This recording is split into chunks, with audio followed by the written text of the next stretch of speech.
নমস্কার বন্ধুরা, আজ চলে এসেছি আরেকটি রেসিপি নিয়ে। রুই মাছ দিয়ে বেগুনের। প্রথমে আমি তেলে ফোড়ন দিয়ে নিয়েছিলাম কালো জিরে, শুকনো লঙ্কা, তেজপাতা। তারপরে মশলা দিয়ে দিয়েছিলাম আদা, জিরে আর লঙ্কা, কাঁচা লঙ্কা। তার মধ্যে হলুদ গুঁড়ো, লবণ আর লঙ্কার গুঁড়ি দিয়ে দিয়েছি।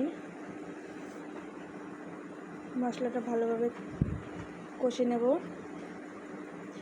সামান্য চিনি অ্যাড করে দিলাম। দেখতেই পাচ্ছ কত সুন্দর কালার এসছে। তেল ছেড়ে দিয়েছি মশলা থেকে। আমি এবার জল অ্যাড করে দিচ্ছি। জলটা ভালোভাবে মশলার সঙ্গে নেড়ে নেব।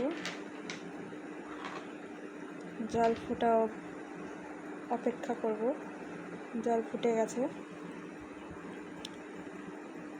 আগেই আমি বেগুনটা ভেজে রেখেছিলাম হালকা করে, আর মাছটাও ভেজে নিয়েছিলাম।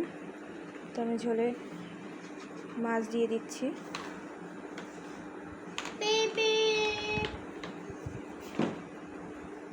মাছটা দিয়ে দিলাম।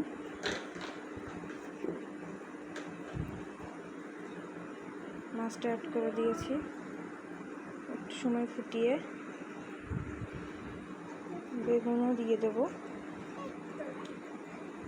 বেগুনগুলো দিয়ে দিয়েছি, দেখতেই পাচ্ছ।